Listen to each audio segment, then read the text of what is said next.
ಕೊಲೆ ಕೇಸ್ನಲ್ಲಿ ಜೈಲು ಸೇರಿರುವ ಡಿ ಗ್ಯಾಂಗ್ ವಿರುದ್ಧ ಚಾರ್ಜ್ ಶೀಟ್ ಸಲ್ಲಿಕೆ ಮಾಡುವುದಕ್ಕೆ ಪೊಲೀಸರು ತಯಾರಿ ನಡೆಸಿದ್ದಾರಂತೆ.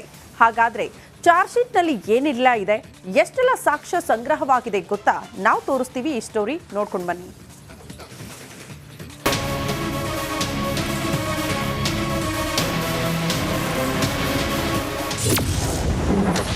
ಭೂಪತಿ ಅಂಡ್ ಗ್ಯಾಂಗ್ ಅಗ್ನಿ ಪರೀಕ್ಷೆ ಶುರು.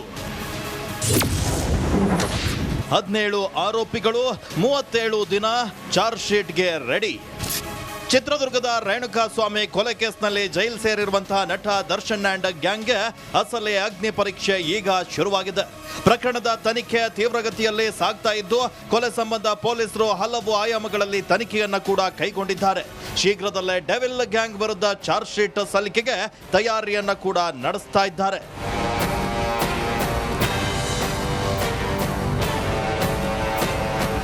ಪ್ರಕರಣದ ತನಿಖೆಯನ್ನ ಕಾಮಾಕ್ಷಿಪಾಳ್ಯ ಪೊಲೀಸರು ಮತ್ತಷ್ಟು ತೀವ್ರಗೊಳಿಸಿದ್ದು, ಆದಷ್ಟು ಬೇಗ ತನಿಖೆಯನ್ನ ಪೂರ್ಣಗೊಳಿಸುವ ಉಮೇದಿನಲ್ಲಿದ್ದಾರೆ.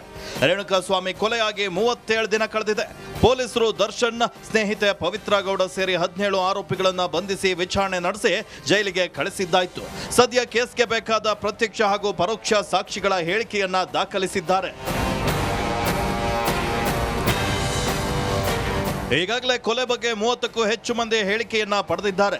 33 ಸಿಸಿಟಿವಿ ದೃಶ್ಯ, 180ಕ್ಕೂ ಹೆಚ್ಚು ಸಾಕ್ಷ್ಯವನ್ನ ಕಲೆ ಹಾಕಿದ್ದು, ಆದಷ್ಟು ಬೇಗ ಕೋರ್ಟ್ಗೆ ಚಾರ್ಜ್ ಶೀಟ್ ಸಲ್ಲಿಕೆ ಮಾಡಲು ಮುಂದಾಗಿದ್ದಾರೆ. ಒಂದ್ ಕಡೆ ಪೊಲೀಸರು ಚಾರ್ಜ್ ಶೀಟ್ ರೆಡಿ ಮಾಡ್ಕೊಳ್ತಿದ್ರೆ, ಇನ್ನೊಂದೆಡೆ ಜೈಲಿನಲ್ಲಿರುವಂತಹ ದರ್ಶನ್ ಭೇಟಿಗೆ ಆಪ್ತರ ದಂಡು ಜೈಲಿನತ್ತ ಹರಿದು ಬರ್ತಾ ಇದೆ. ಇನ್ನು ದರ್ಶನ್ಗೆ ಮನೆಯೂಟ, ಹಾಸಿಗೆ ಸೇರಿದಂತೆ ಕೆಲ ಸೌಲಭ್ಯಗಳನ್ನ ಪಡೆಯಲು ವಕೀಲರು ಹೈಕೋರ್ಟ್ನಲ್ಲಿ ಅರ್ಜಿ ಸಲ್ಲಿಸಿದ್ದು, ಇಂದು ವಿಚಾರಣೆಗೆ ಬರಲಿದೆ. Bureau report, republic Kannada.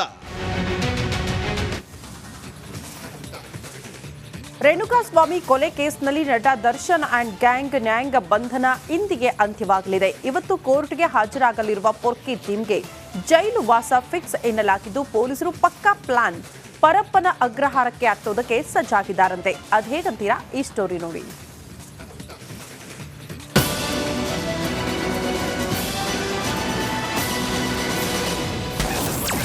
ಪೊರ್ಕಿ ಗ್ಯಾಂಗ್ನ ನ್ಯಾಯಾಂಗ ಬಂಧನ ಅಂತ್ಯ. ದರ್ಶನ್ಗೆ ನಿಜವಾಗಿಯೂ ಸಿಗುತ್ತಾ ಜಾಮೀನು? ರೇಣುಕಾಸ್ವಾಮಿ ಕೊಲೆ ಕೇಸ್ನಲ್ಲಿ ದರ್ಶನ್ ಮತ್ತು ಗ್ಯಾಂಗ್ ಅರೆಸ್ಟ್ ಆಗಿ ಕೇಂದ್ರ ಕಾರಾಗೃಹದಲ್ಲಿ ಕಂಬಿ ಎಣಿಸುತ್ತಿದ್ದಾರೆ. ಈಗಾಗಲೇ ಡಿ ಗ್ಯಾಂಗ್ ಜೈಲು ಸೇರಿ 28 ದಿನವಾಯಿತು. ಸದ್ಯ ಎಲ್ಲರೂ ನ್ಯಾಯಾಂಗ ಬಂಧನದಲ್ಲಿ ಇದ್ದಾರೆ. ಇಂದಿಗೆ ನ್ಯಾಯಾಂಗ ಬಂಧನದ ಅವಧಿ ಪೂರ್ಣಗೊಂಡಿದ್ದು, ಪೊಲೀಸರು ಮತ್ತೆ ಕೋರ್ಟ್ಗೆ ಹಾಜರುಪಡಿಸಲಿದ್ದಾರೆ. ಈ ವೇಳೆ ದರ್ಶನ್ ಹಾಗೂ ಇತರ ಆರೋಪಿಗಳಿಗೆ ಜಾಮೀನು ನೀಡಬಾರದು ಎಂಬುದನ್ನ ಪೊಲೀಸರು ದೊಡ್ಡ ಪಟ್ಟಿ ಸಿದ್ಧಪಡಿಸಿದ್ದಾರೆ. 1 ಅಪರಾಧ ಎಂದು ಗೊತ್ತಿದ್ದು ಎಲ್ಲ ಆರೋಪಿಗಳು ಸೇರಿ ಕೊಲೆ. 2 ಕೊಲೆ ಮಾಡಿದ ಬಳಿಕ ಉದ್ದೇಶಪೂರ್ವಕವಾಗಿ ಸಾಕ್ಷಿನಾಶ. 3 ಆರೋಪಿಗಳು ಸಾಕ್ಷ್ಯನಾಶ ಮಾಡಿರೋದಕ್ಕೆ FSL ವರದಿ ಬಾಕಿ. 4 ಆರೋಪಿಗಳಿಗೆ ಜಾಮೀನು ಸಿಕ್ಕರೆ ಸಾಕ್ಷಿಗಳ ಮೇಲೆ ಪ್ರಭಾವ. 5 ಜಾಮೀನು ಪಡೆದರೆ ಕೋರ್ಟ್ ವಿಚಾರಣೆಗೆ ಗೈರು ಸಾಧ್ಯತೆ. 6 A2 ಆರೋಪಿಗೆ ಹಣ, ಅಭಿಮಾನಿ ಬಳಗದಿಂದ ಸಾಕ್ಷಿಗಳ ಮೇಲೆ ಪ್ರಭಾವ. 7 ಆರೋಪಿಗಳು ಹೊರಗೆ ಬಂದ್ರೆ ವಿದೇಶಕ್ಕೆ ಬೇಕಾದರೂ ಪರಾರಿ. 8 ತನಿಖೆಯು ಇನ್ನು ಪ್ರಗತಿಯ ಹಂತದಲ್ಲಿದೆ, ಜಾಮೀನು ಬೇಡ. ಹೌದು, ಈಗಾಗಲೇ 28 ದಿನದ ಜೈಲುವಾಸ ಅನುಭವಿಸಿರುವ ದರ್ಶನ್ ಅಂಡ್ ಟೀಮ್ಗೆ ಮತ್ತೆ ಜೈಲು ದಾರಿ ತೋರಿಸಲು ತನಿಖಾಧಿಕಾರಿ ರಿಮ್ಯಾಂಡ್ ಅರ್ಜಿ ಸಿದ್ಧ ಮಾಡಿದ್ದಾರಂತೆ. ಇಂದು ಪುನಃ ನ್ಯಾಯಾಲಯಕ್ಕೆ ರಿಮ್ಯಾಂಡ್ ಅರ್ಜಿ ಸಲ್ಲಿಸಲಿರುವ ಪೊಲೀಸರು ಯಾವುದೇ ಕಾರಣಕ್ಕೂ ರಿಲೀಫ್ ನೀಡದಂತೆ ಹಲವು ಕಾರಣಗಳನ್ನ ನ್ಯಾಯಾಲಯದ ಮುಂದಿಡಲಿದ್ದಾರಂತೆ. 10ಕ್ಕೂ ಹೆಚ್ಚು ಅಂಶಗಳ ಉಲ್ಲೇಖ ಮಾಡಿ ಆರೋಪಿಗಳಿಗೆ ಜಾಮೀನು ನೀಡದಂತೆ ಮತ್ತೆ ರಿಮ್ಯಾಂಡ್ ಅರ್ಜಿ ಸಲ್ಲಿಸಲು ಕಾಮಾಕ್ಷಿಪಾಳ್ಯ ಠಾಣೆ ಪೊಲೀಸರು ಮುಂದಾಗಿದ್ದಾರಂತೆ. Bureau report, republic Kannada, Bengaluru. ಇಂದು ದರ್ಶನ್ ಅಂಡ್ ಗ್ಯಾಂಗ್ಗೆ 2ನೇ ಹಂತದ ನ್ಯಾಯಾಂಗ ಬಂಧನದ ಅವಧಿ ಮುಗಿಯುವ ಬೆನ್ನಲ್ಲೇ ಸ್ಫೋಟಕ ಮಾಹಿತಿಯೊಂದು ಹೊರಬಿದ್ದಿದೆ. ರೇಣುಕಾಸ್ವಾಮಿ ಮೃತದೇಹದ ಪರೀಕ್ಷೆ ಬಗ್ಗೆ ಅನುಮಾನ ಶುರುವಾಗಿದೆ. ಅದೇನಂತೀರಾ? ಈ ಸ್ಟೋರಿ ನೋಡಿ.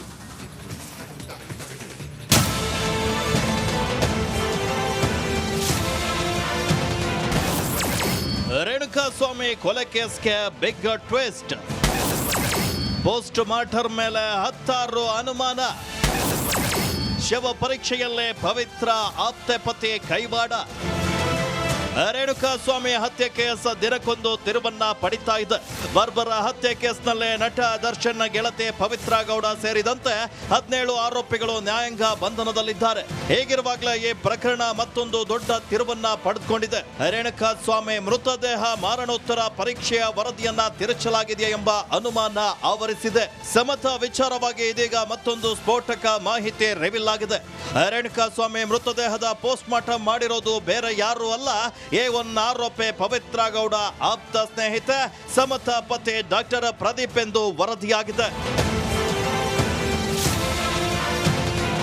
ಪೋಸ್ಟ್ ಮಾರ್ಟಮ್ ರಿಪೋರ್ಟ್ ತಿರುಚಲು ವೈದ್ಯರಿಗೆ ದರ್ಶನ್ ಅಂಡ್ ಗ್ಯಾಂಗ್ನಿಂದ ಬರೋಬ್ಬರಿ 1 ಕೋಟಿ ರೂಪಾಯಿ ಆಫರ್ ಹೋಗಿದೆ ಎಂಬ ಅನುಮಾನ ಈ ಹಿಂದೆ ಹುಟ್ಕೊಂಡಿತ್ತು. ರೇಣುಕಾಸ್ವಾಮಿ ಹೃದಯಾಘಾತದಿಂದ ಮೃತಪಟ್ಟಿದ್ರು ಎಂದು ಪೋಸ್ಟ್ ಮಾರ್ಟಮ್ ವರದಿ ನೀಡುವಂತೆ ವಿಕ್ಟೋರಿಯಾ ಆಸ್ಪತ್ರೆಯಲ್ಲೇ ಮರಣೋತ್ತರ ಪರೀಕ್ಷೆಯನ್ನ ನಡೆಸಿದ ವೈದ್ಯರಿಗೆ ಪ್ರಭಾವಿ ರಾಜಕಾರಣಿಯೊಬ್ಬರು ಆಫರ್ ಮುಂದಿಟ್ಟಿದ್ದರಂತೆ ಎಂಬ ವದಂತಿಗಳು ಹಬ್ಬಿದ್ವು. ಇದರ ಬೆನ್ನಲ್ಲೇ ಈಗ ನೋಡಿದ್ರೆ ಪೋಸ್ಟ್ ಮಾರ್ಟಮ್ ರಿಪೋರ್ಟ್ಗೆ ಸಂಬಂಧಿಸಿದಂತೆ ಸ್ಫೋಟಕ ಮಾಹಿತಿ ಹೊರಬಿದ್ದಿದೆ. ಪೋಸ್ಟ್ ಮಾರ್ಟಮ್ ವರದಿ ಪೊಲೀಸರ ಕೈ ಸೇರುವ ಮುನ್ನವೇ ಜೈಲಿನಲ್ಲಿ ದರ್ಶನ್ ಹಾಗೂ ಪವಿತ್ರ ಗೌಡ್ರನ್ನ ಸಮತ ಭೇಟಿ ಮಾಡಿದ್ರು. ಹೀಗಾಗಿ ಪೋಸ್ಟ್ ಮಾರ್ಟಮ್ ವರದಿ ತಿದ್ದುವ ಪ್ರಯತ್ನ ನಡೆದಿದೆಯಾ ಎಂಬ ಅನುಮಾನ ಪೊಲೀಸರಿಗೆ ಕಾಡಿದೆ. ಪರಿಣಾಮ ಸಮತ ಪತಿ ಡಾಕ್ಟರ್ ಪ್ರದೀಪ್ ಕಾಲ್ ಡೀಟೇಲ್ಸ್, ಚಾಟಿಂಗ್ಸ್ ಮುಂತಾದವುಗಳನ್ನ ಪೊಲೀಸರು ಪರಿಶೀಲಿಸಿದ್ದಾರೆ.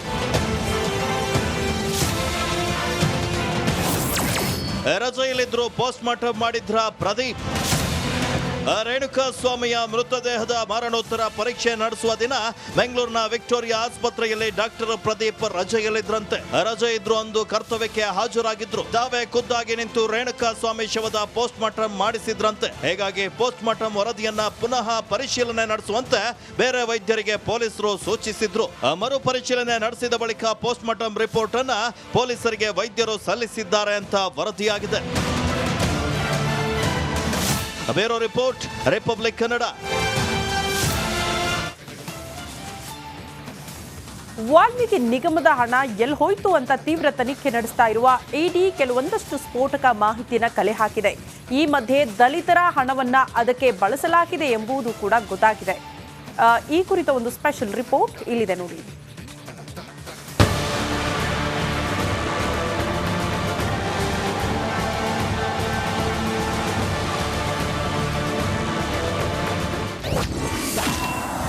ಎಸ್ಟಿ ಜನರ ಹಣ ಚುನಾವಣೆ ಎಣ್ಣೆಗೆ ಬಳಕೆ. ಬರೋಬ್ಬರಿ 89.65 ಕೋಟಿ ಅವ್ಯವಹಾರ. ಬಡವರ, ರೈತರು, ವಾಲ್ಮೀಕಿ ಸಮುದಾಯದ ಮಕ್ಕಳ ಅಭಿವೃದ್ಧಿಗೆ ಬಳಸಬೇಕಿದ್ದ ಹಣವನ್ನು ಸರ್ಕಾರ ಬಳಸದಿಲ್ಲಿ ಅಂತ ಗೊತ್ತಾದರೆ ರಕ್ತ ಕುದಿಯುತ್ತೆ. ಯಾವುದೇ ಅಭಿವೃದ್ಧಿ ಕೆಲಸಕ್ಕೆ ಬಳಸದೆ ಚುನಾವಣೆ ಎಣ್ಣೆಗೆ ದಲಿತರ ಹಣ ಬಳಸಿರೋದು ಬೆಳಕಿಗೆ ಬಂದಿದೆ.